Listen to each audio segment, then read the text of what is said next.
All right, we are back with the Unapologetic Disruptor for Good podcast, formerly known as the Trauma Informed Educators Network podcast.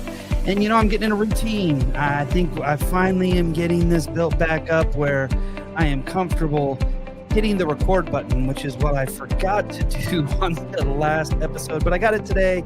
And I am really excited to be podcasting again. And most of you know, I am back in a school building as a executive principal. And let me tell you, I look forward to recording this podcast every opportunity that I get to record. One, it just builds that motivation for me every day to go back to school because like most, it's not easy right now, right? But it's doable.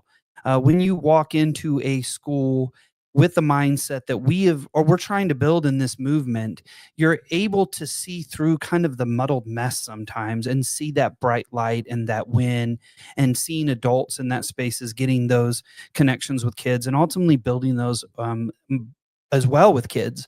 And so I can honestly say for those 2 years that I was out, I missed it. And I didn't really know the depth of how much I missed it. I also will say I also miss sitting on the couch watching documentaries during the week sometimes. I'm not going to lie. There are times I really enjoyed that as well. But nonetheless, today's guest I'm really excited about. And she is from across the pond, as like the way far across the pond. And I am going to attempt to say her name in my best Australian pronunciation. But I had the privilege of meeting Greer Kharidi in Brisbane, Australia, when I was there in October at the Trauma Aware Schools Conference, which I feel so blessed to have gone to twice. And just, I love going to any conference, but specifically there because the movement that's happening around Australia is one of, it's fierce. It is spanning the country of Australia and even over into New Zealand and across that part of the hemisphere. And it's inspiring to get to meet people who are doing this amazing work. So Greer Kharidi is dedicated to supporting teachers and school staff to create calm, regulated classrooms through neuroscience fundamentals. With a background of 15 years in education, including both teaching and counseling, with a deep understanding of how trauma impacts learning, Greer has developed a practical, research-backed framework that empowers teachers to implement trauma-aware practices in their classrooms. Greer has had the privilege of teaching and learning with students age 3 through all the way through 19 across a wide variety of educational settings, including remote and rural schools, mainstream education environments, as well as alternative education programs supporting disengaged young people. This breadth of experience has provided a rich foundation for understanding the diverse ways trauma can show up in the classroom and how to best respond. Greer's work focuses on small, powerful shifts that make big impact, helping educators navigate behavior challenges, build trust with students, and prevent burnout. So in my American pronunciation, which we would say Greer, but Greer, welcome. Tell us a little bit more about you, and so excited to have you on after meeting you last October and just have this conversation and learn more about the work you're doing. Amazing. Thank you so much. I am beyond excited to be here. And I have to say, you did manage to get Greer correct a few times in there. So well done. It's not an easy feat with your American accent. But I'm curious with, all the teachers and educators out there, how many of you are feeling, isolated because you're wanting to be someone who is working from a trauma-informed position, but your school or your system isn't on board with that? Or perhaps you're wanting to learn about being trauma-informed, but you just don't know where to start. And I know for me, my journey started with a Bachelor of Education. So here that's 4 years at university. So much time, so much money, so much work, effort, all of what goes into our university studies. And I got out into the real world, out teaching across a few different contexts. And I just came to really clearly understand that this behaviorist approach that I was taught and I spent so long learning just wasn't working. I had myself doing sticker charts, doing detentions for misbehavior, all the sorts of things that were never really looking beyond what I could see, what I could measure, what I could report on. And I knew that I wasn't ever actually dealing with or tackling the real problem and the real issues that were happening for my students and in my classrooms. I could use all of these tools and tactics to sometimes elicit compliance from some of the students, but there were other students where it just didn't matter what I tried. I couldn't get there. And there were suspensions, there was detentions, there was expulsions, there was this whole cycle of just continuing to have a bigger consequence because that was going to turn the behavior around. And it didn't for some of the young people. And I just always had that feeling like it was putting a Band-Aid, or I think you call it a plaster, but a Band-Aid, just the little sticky one, but on a broken foot. So it was never dealing with what I needed to deal with. And I had that feeling of being lost, feeling stuck between what I was told to do, what I'd spent all this time learning to do, and what my intuition was trying to push me towards. Like I didn't have clarity. I didn't really know what it was. There was this blur space, but I knew what I was trying to do wasn't working. And I was stuck in between. And I felt really frustrated by the lack of guidance, by being in this system, in this setup that I could see wasn't working for many young people. It did work for some, or it appeared to work for some. I'll definitely say that. But I could see how much it wasn't working for many of the students, many of the young people that I was working with.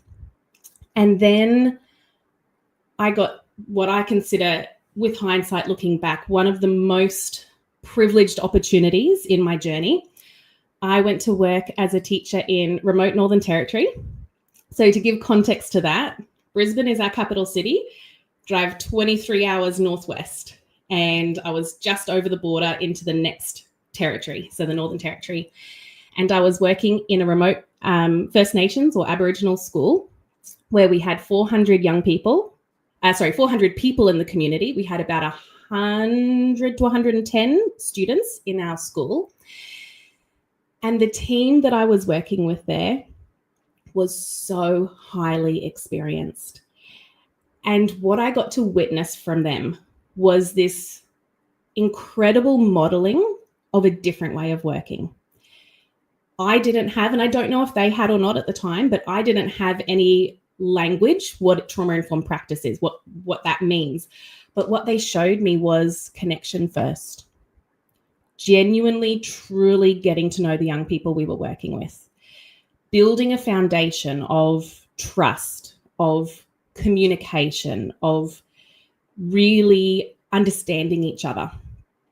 And as I started to lean into this, as I started to take on what I was seeing and what they were doing and learning from them, there was almost this feeling of like coming home within myself, of going, oh, this was what I was looking for. This was what I was trying to find all this time. And something that I love about my time there was that on paper, my life, my experiences, my journey, I had absolutely nothing in common with the young people I was working with. But through curiosity, through genuinely learning and connecting, through going, wow, I have no idea. Can you tell me more about that? And never trying to fake, never trying to pretend I had something I didn't, and just truly connecting and learning. It was like, all the ingredients of this beautiful pie just came together, and we could have this incredible experience where real, meaningful teaching and learning happened. And my gosh, it didn't mean it was smooth sailing day in, day out. I'll never pretend that working trauma-informed means it's a perfect journey, because it's not. We're all humans. We all have our days and our ups and our downs, teachers, staff, students, all alike. But when those ups and downs were happening, we had a way of still coming back together. We had a way of reconnecting and continuing in a beautiful, in a purposeful way. And really, that experience is what led me to creating my business, the Trauma Aware Ed and my Trees program.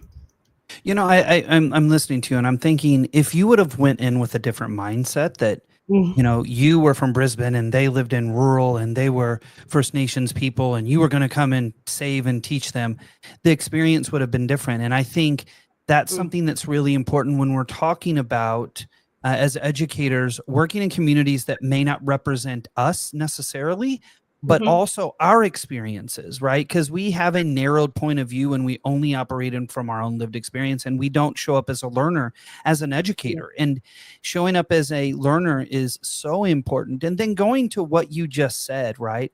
I remember I met I think his name was Uncle Keg when I was in Australia. And we had long conversations. And I remember the conversation of going, listen, we're just going back to the roots of our First Nations people. We're just literally cycling back to understanding relationships and connection and community and all of those pieces. And I could feel that kind of mindset when I was there, where sometimes here, especially now, that's being pushed to the wayside. It's no, we have the answer. It's got to be this way. It can't be any other way. And so it is really challenging in a lot of places. But when we're operating, and when you first started talking, you talked about this idea of not being trauma informed, this idea of scenario, and then this idea of being trauma informed, but maybe not in a supportive space. And when we talk about that, let's talk about how does relationships play a part in either one of those scenarios when we're talking about, wait a minute, I need to be more trauma informed, or I'm interested in learning more about it. I'm not, or I am, and I'm not in a space where I feel that it's connected around me as a staff member or even as a principal. Yeah, I love it. I often hear people say things like, I don't have time to add that on, or that's another task that I need to tick off in my lesson that's already busy and it's already so full with so many things. And I completely agree from the sense that our education requirements are so extensive right now. But I look at relationships as a completely different way. It's not an extra activity. It's not an extra task, but instead it's the way we are with someone. When you spoke just then and you said about connection and community, for me, that's the element that really stands humans apart from every other being that exists on this planet, because we thrive with connection. We thrive with community when we feel like we have a part of something and that we contribute to something. That's when we, I think, live our best selves and can bring our best selves forward. So in the classroom, why would I not want to work with all of my students with that mindset, going, we are connected, this is our community, and then how I work with them. It's all about how we do what we do rather than an extra thing to tick off. And that comes across in the language, in how you're talking with students. It comes across when you have that 2 minutes of downtime between this activity and that activity. What can you fit into that minute, that 2 minutes? It's all about how we are with our students and with each other. And it's just being human, right? And I think I've talked about it on this podcast. It's humanizing education, right? That these young people, they're human, right? And some of them are bringing lived experiences that we might be able to connect to, that we have similarities. There's some that are bringing lived experiences that we have no connection to or no ability to understand, right? But we can still be empathetic.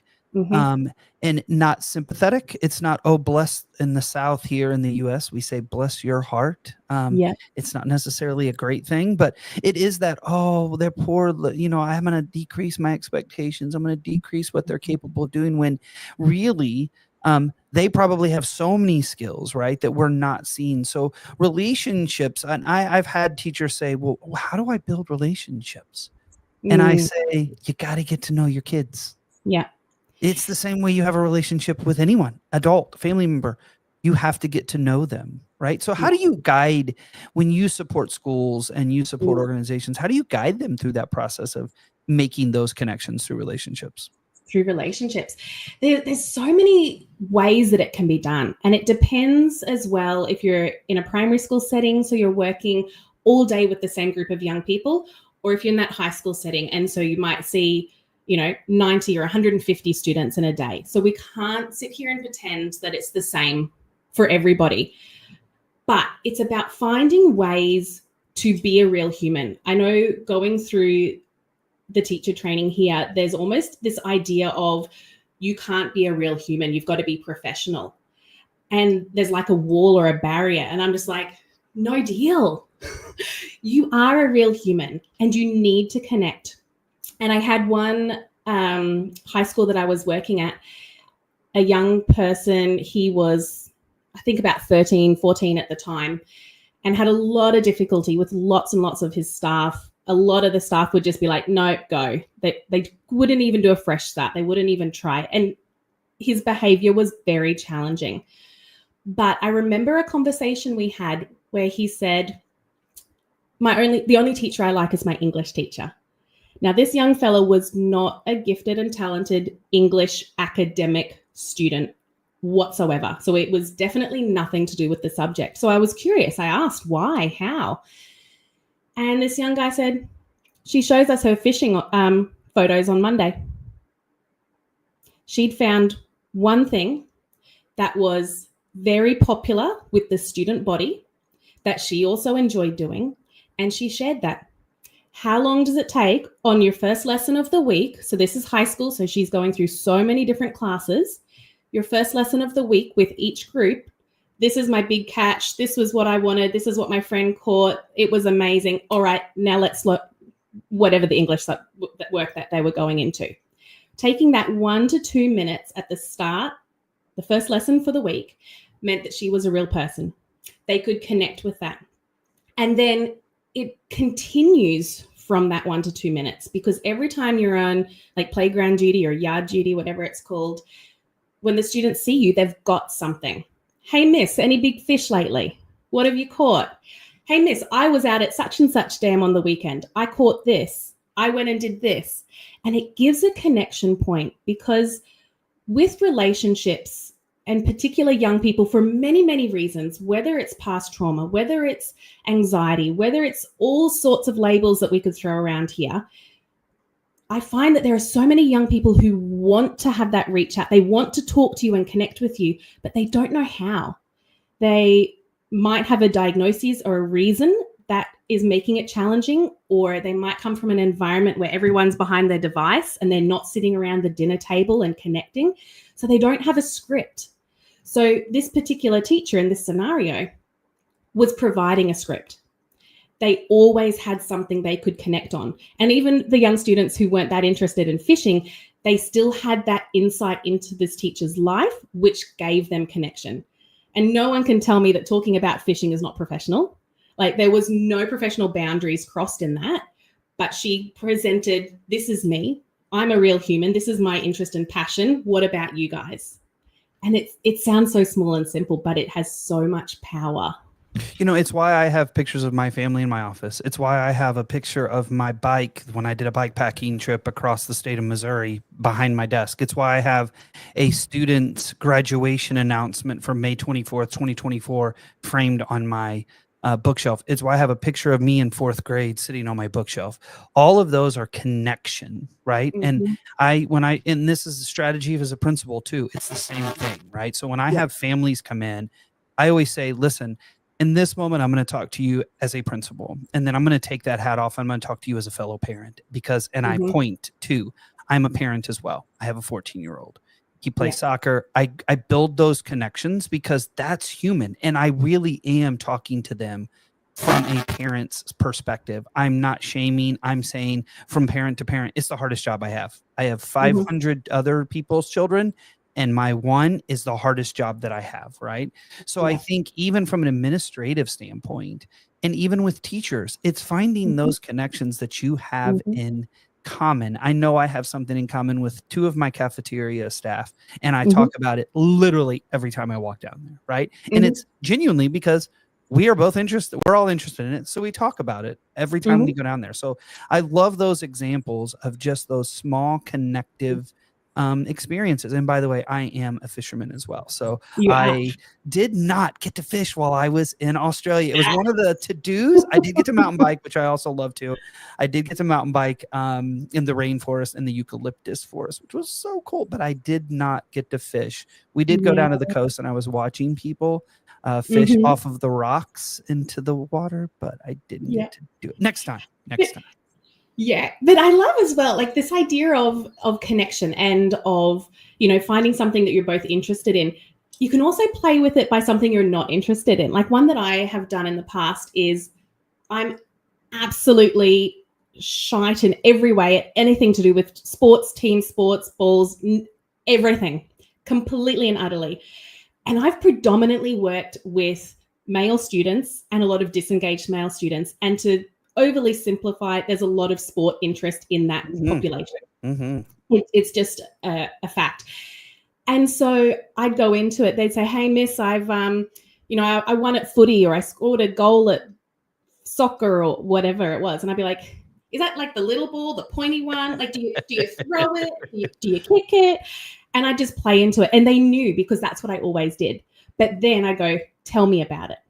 So we had a joke. They knew that they could bring this sport conversation to me and that I'd joke with them. But then I wanted to know, teach me, what does that mean? How did you do it?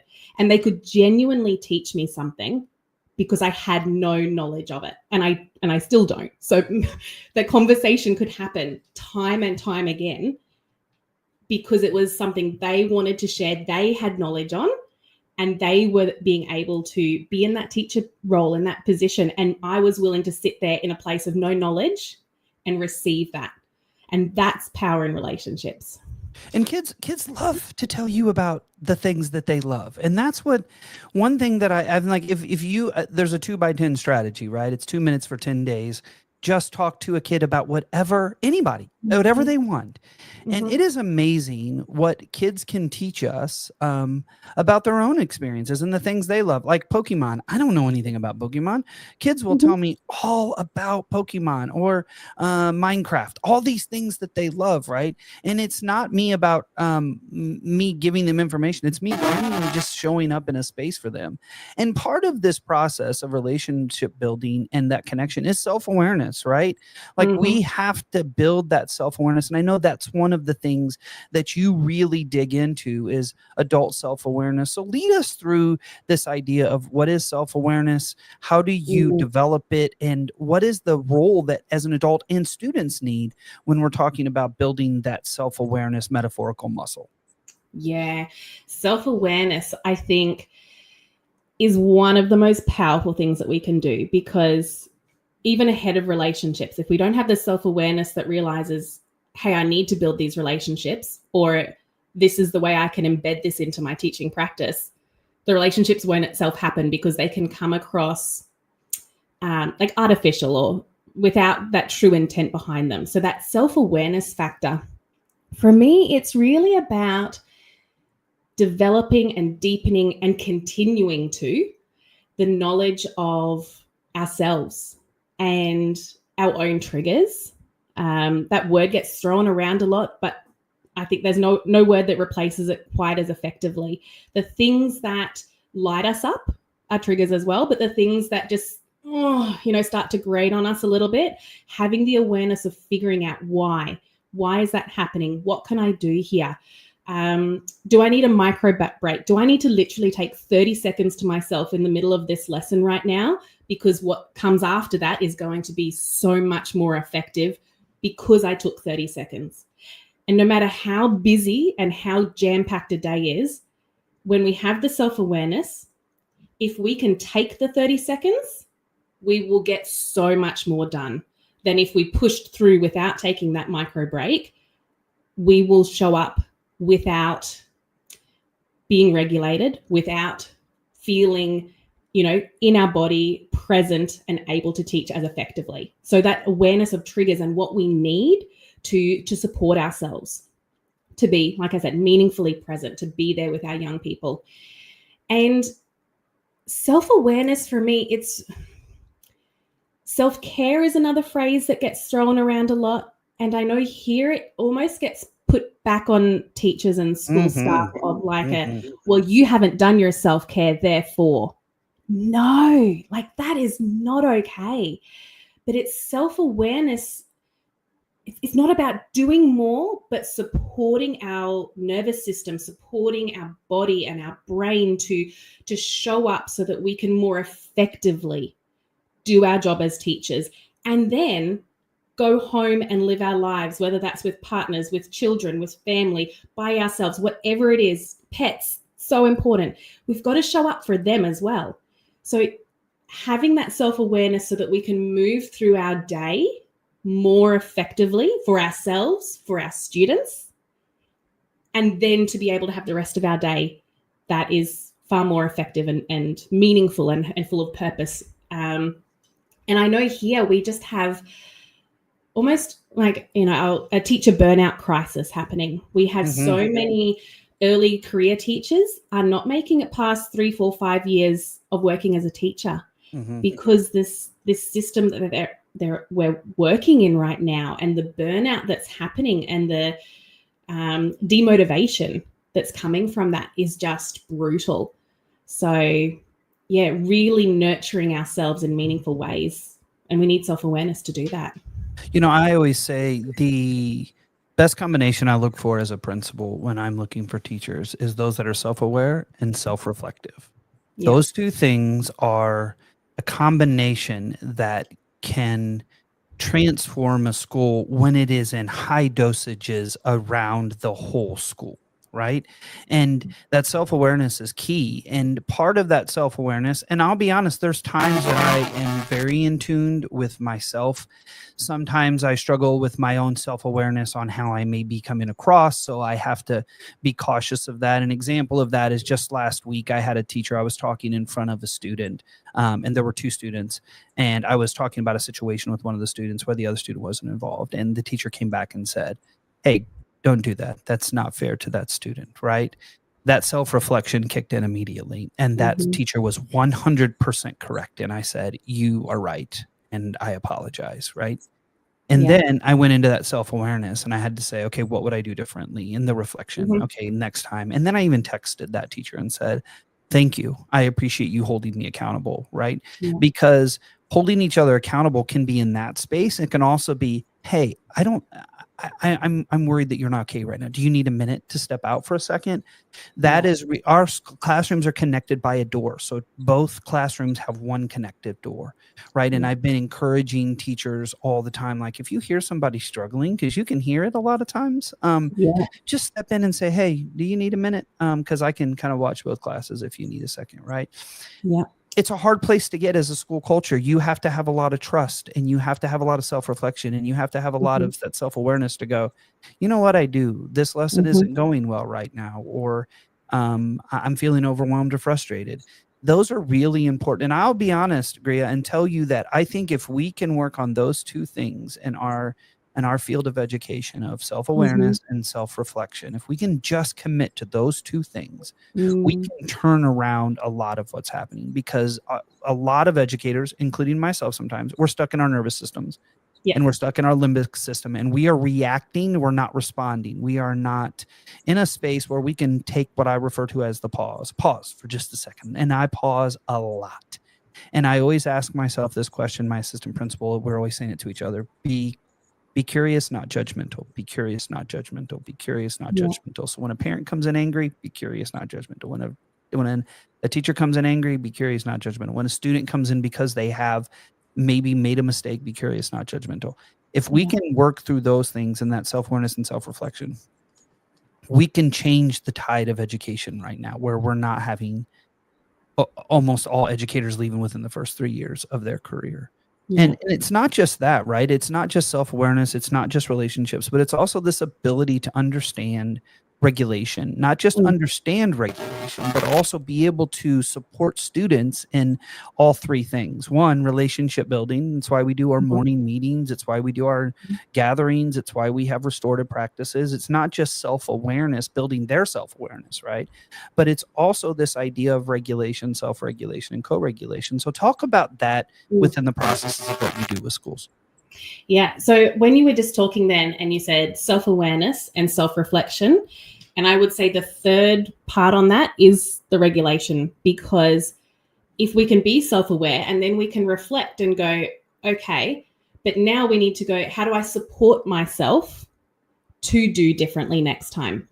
And I think that comes from working on increasing our own regulation skills and the self-regulation, because often when we end up in a situation that when we become aware and we reflect on, because we go, that didn't actually sit that quite best with me, it's because we reacted rather than we respond. So by increasing our capacity and our understanding of our nervous system, our own regulation, when we are operating in our window of tolerance, or when we are going above or below it, when we're getting into that snappy reactive state versus calm responsive state, when we have that awareness and then the skills on deepening or expanding our regulation, we're able to influence others in really helpful ways. I love talking about nervous system contagion,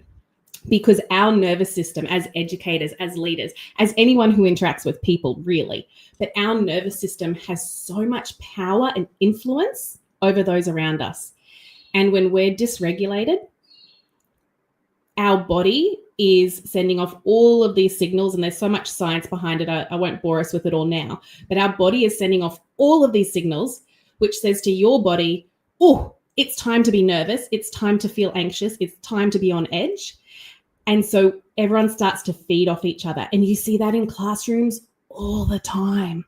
You know, we refer to it sometimes as popcorn. One starts and then poof, all they go.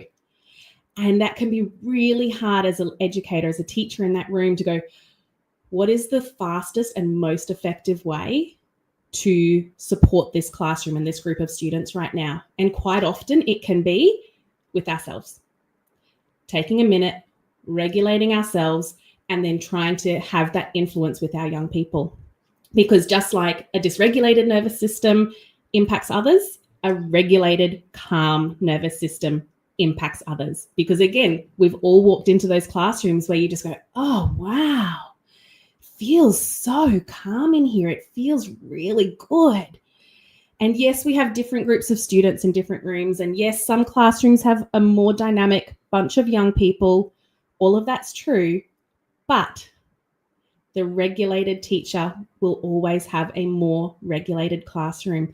So by finding strategies and techniques that really support your own nervous system to feel calm before you start your classroom, during your teaching time, by having techniques on hand that you know work for you, when you're feeling yourself start to become dysregulated and go, hang on, again, there's the self-awareness, the reflection, and then the techniques to go, this is what I know works for me to bring myself back to feeling my regulated level so I can keep going in this classroom, in this lesson, in this session. And then, so that's all the teacher stuff. But then the more that we can support teaching our young people these strategies, support co-regulation to happen, the more they are going to be able to stay in their window of tolerance and stay calm in our classrooms as well. So yeah, regulation is just something I love. Nervous system contagion it's so real. It is. And I always tell people, if you don't know what it feels like, go to, and I know, Greer, you probably, this isn't your jam because you don't like sports ball, but go to a sporting event, right? Yeah. Like that is emotional contagion, stress contagion, right? Depending on how the game is going. You can feel it, right? I'm a huge soccer fan. We go to the Nashville Soccer Club games. We have season tickets. And when the team is down and, you can feel this synergy on the field and you can feel the momentum, people start getting in. I mean, you can feel it, right? And then when they're winning, you can feel the high of happiness and all the joy, and then when they're down, you can feel that lull of like, oh man, our team stinks, which is what was the case last year. But if you want to feel it, that's what we're talking about. Or as you said, and I want to give one of the teachers at the school a shout out. I have a 5th grade teacher. Her name is Miss Covington. And when you say what you just said, that's exactly what I feel like when I walk into her classroom. There is a calmness that is there, even though I know there is a lot of big feelings that exist within the children. Miss Covington stays at the same level of consistency, right? And predictability for the kids because she has her own strategies and work. And she and I have talked about it quite a bit. And this kind of sounds a little blunt, but the philosophy that I have is Q-tip, quit taking it personally, right? That a lot of what kids are bringing into our classroom genuinely doesn't have anything to do with me as a human and a person. And when you can disconnect that personalness to it and know that I have to co-regulate when a student is upset because they don't get the concept and previous teachers have belittled them because they make them feel like they are unintelligent, and know that that is a response that they have had reinforced multiple times, then I stand in a space of calm with them and I reinforce, listen, you are brilliant. You can do really hard things, and I'm here to help you. I'm not here to make you feel like you can't. We're going to do this together. Come on over here. Let's figure it out, right? Those little pieces have such a massive impact on kids' classrooms and cultures of schools. And as a principal, I have to get better at that sometimes. And it's hard it's hard from any aspect as being a human, but it's equally as important as a principal to say, hey, I understand this is hard. Let's figure it out. I have another teacher, shout out to Ms. Bill Yu, who we meet every other week or so, impromptu. It's not like a formal thing. She's like, can I pop in? And we talk about things that are going on in her classroom. And I say, hey, try this. Or she'll say, hey, can you just come in and do a circle with the class? I'll be there, right? Or, hey, give this a try. And she has 2 students who started the year so escalated all the time, who now they're leaders in the class. They talk about how they used to do things, but they don't anymore. Those are the wins that we have to have. We got to get, and because then you feel that, oh wow, that worked. I love almost a different lens on exactly what you just said. Don't take it personally, because I hear some staff just find that really difficult, because sometimes our young people, they can really try to make it seem personal, and they can cut deep because they can have skills in this area. For sure. But a different perspective on not taking it personally is it's a privilege that they feel they can let it out with me. You know, I think back to my childhood and growing up. My mum would say to me, when you behave out there in the world and then you come home and let it out here, this is your safe space. This is where you're letting it out, but you know how to keep it together out there. It's almost that same idea in the classroom of going, this student feels safe enough that they can let whatever it is out. Doesn't mean it's pleasant for me. Doesn't mean I like going through that journey whatsoever, but they trust me enough. They feel safe enough that they can let the behavior, the language, the emotions, the whatever it is, because I'm going to say, like you said, I'm going to stay calm. I'm going to support them through it. We're going to get out the other side and we're going to rebuild. It's okay, because we all have these things we need to get out sometimes. And that doesn't mean yours and my relationship is ruptured. No deal. We are straight back where we were, and we're going to keep building from where we are now. And so, I don't know, sometimes it just feels a little bit more empowering, I think, for me to hear they feel safe to let it out with me. And I feel that as a parent, right? I have a 14-year-old and you're right, he keeps it together everywhere. He's never been in trouble at school. I always say I've never heard anything from the school about my child, which is not always a good thing. I would also like to hear, you know what? He shows up every day. He does a great job. He connects to people, right? Which is why I do that as a principal. I love making the positive phone calls home and just telling parents their kids are awesome. If you don't do that as a principal, start tomorrow. It will fill your bucket as much as it does parents. I've had parents cry just because they've never had anybody call and tell them that their child is awesome. But at home, that's it. He holds it in all day. He comes home and he does let it out. Now, I will say again, it's hard as a parent as well. And there are times I do not react in the appropriate way. And I have to say, sorry, dude, that was not appropriate. Or there's times it'll say, hey, I'm going to step out of the room for a minute because I'm feeling really frustrated by how you're kind of coming at me right now. So then we'll come back and let's figure out what's going on. I think that's part of the journey. We make mistakes. We'll make mistakes as an educator. We make mistakes as parents. We make mistakes as human. And I think the other side of that is when we make a mistake with our class or a student, we apologize and we own it because, again, we are models. We are modeling what we want our students to do, and what we do is that model for them. And that's that regulation too. Being honest with students and saying, you know what, that lesson didn't go as I thought. I'm going to take a minute at my desk. If you all could just give me a minute or two, I need to collect my thoughts because that did not go how I thought it would. Yeah. That's modeling, and it's so important. And that's relationships right there. Honesty, sharing, I'm real, you're real. And that's what I need right now. It's so, and you know, I say this, Greer, that it does seem so simple, but yet it's so complex.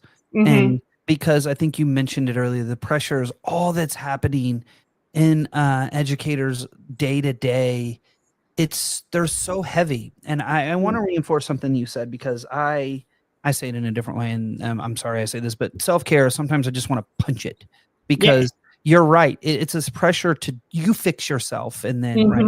And there is some, we have to take care of ourselves. Right. And that means emotionally, that means our own traumas, that means our own stressors. We have to do that, but we can't do that alone. And which is why I push self-care to the side. And we began to talk about collective care. We have to have each other's back in a school. We have to have, I always say, if you're not working on a team that doesn't have your back, you need to find a different school or team. If you don't have a school that can't support you, you need to find a different school, right? And part of that is that collective care of seeing each other as human and knowing, hey, we've got to do something. Just this week, Greer, I've had 3 staff members lose a family member just this week. And it's like, please don't feel any need to come back right now. Take care of yourself, spend the time with your family, go through that grieving process, and we're going to be here when you're ready, whatever that time frame means. But what is your idea of collective care? What do you see that as playing a role in this work? Collective care. Oh, I absolutely love it, what you're saying, because it's even the ability to do the tap in, tap out with the teacher next door. That's collective care. And so it's having the self-awareness that you need it, and then feeling safe in relationships with your colleagues to be able to say, I need this 2 minutes. Can you cover for me? And knowing then in that 2 minutes that you're going to take, what are you going to do with that time in order to come back into the room ready to keep going? So that collectiveness, it's between colleagues and it's built as a culture. And from there, the idea of self-care then becomes so much more real, because I can take this self-care and take this 2 minutes because of that collective energy environment that has been supported and nourished. I remember years ago, I had, at the time was, quite a physical situation in a classroom with a student and furniture. And my leader came in and just said, do you need to go? Don't come in tomorrow. We've got this. And completely okayed it to go, I'm not okay in this moment and I need some time. Like, I didn't even have to ask. It was just offered. Do you need this? Let's do it. Don't send planning in. We have a big expectation if you're away from school, you have to send all this planning in. And sometimes it's actually easier to just go in than create the planning, right? So that straight away, don't come in. Don't send planning in. We've got this. And just going, I can now go home and do my self-care and look after myself because of what was put in front of me as the base expectation. We've got this. So yes, such an important part to build into the cultures of our schools. And it sounds easy, but there's a lot that has to go into building that trust to be able to say, I need to tap out. There's a lot that goes into building that idea that I'm going to have your back. And if I'm on my planning and somebody taps out going, I'll give up my 15 minutes really quick to go support someone else. There's a lot that goes into it, and it takes time. And I tell people, do these strategies, but know that it isn't going to just take off instantly. It takes time. And I know in my previous school, I had a teacher say, listen, I don't really have to tap out because I know it's there. So knowing that I have an out allows me to self-regulate so that I don't have to tap out. But knowing that it's there is just enough for me to go, I have a lifeline if I need it. So I can get myself into that space that I need to be. So as I told you, this was going to go by very quickly. And it has, and I knew it would because you and I had amazing conversations when we met in Brisbane. But at the end of the day, what do you want educators, not just in Australia, not just in the US, but across the globe, because we do have a global listenership. What do you want them to know from you right now? I think the most important thing is that it's small shifts, that small, powerful shifts create huge impact with ourselves, with our students.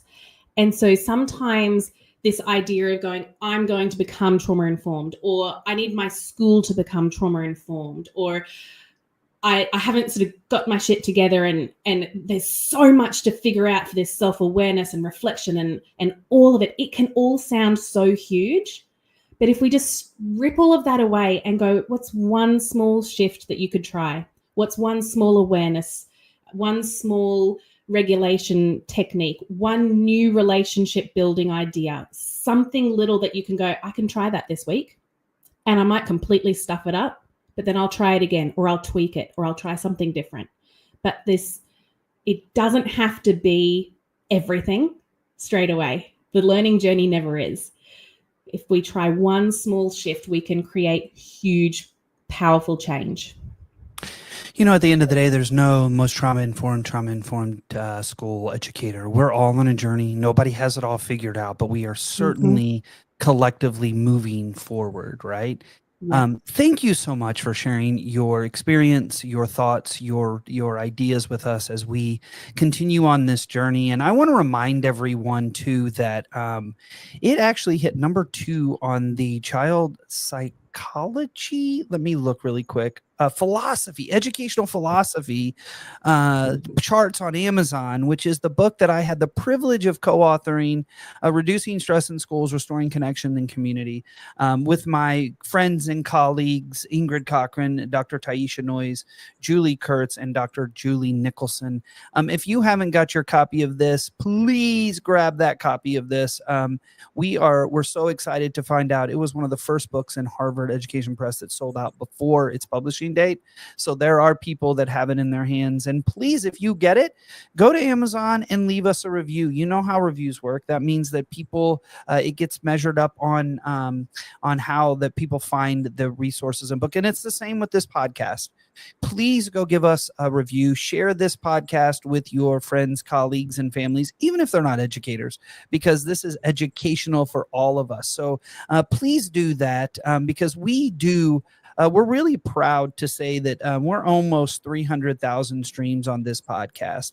And not to mention, if you don't follow our page, the Trauma Informed Educators Network, we are so close to 100,000 followers. And I feel like I am of the wrong generation to say that. It feels weird to say almost 100,000 followers, but it's true. And I'm proud of the development of the Trauma Informed Educators Network on the global perspective. So thank you again for listening. And for those of you who joined us live, we are live and stream every podcast on Facebook, on LinkedIn, on Instagram. So if you want to see it live, and YouTube, so you can check it out on YouTube. But as always, please, please, please, please go out into the world and do something awesome. And I'm going to add a new one, and be disruptive.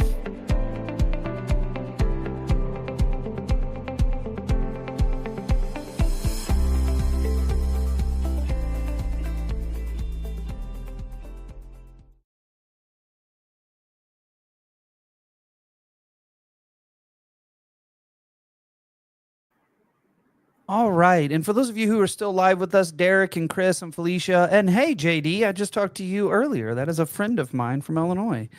Mary, Annalisa, that is my child's godmother. And Harvey and Rian and everybody else that's listening. Thank you all for being a part of listening. And Greer, thank you for, what time is it there in Australia? I know you're a day ahead. It is 9:50 a.m. So this timing is beautiful, starting the day. Listen, I need to just get everybody on from Australia because it is almost 7 p.m. here, but you guys, it's the 2nd of April there, correct? Yeah. Well, thank you for jumping on this late morning and sharing your expertise and your thoughts.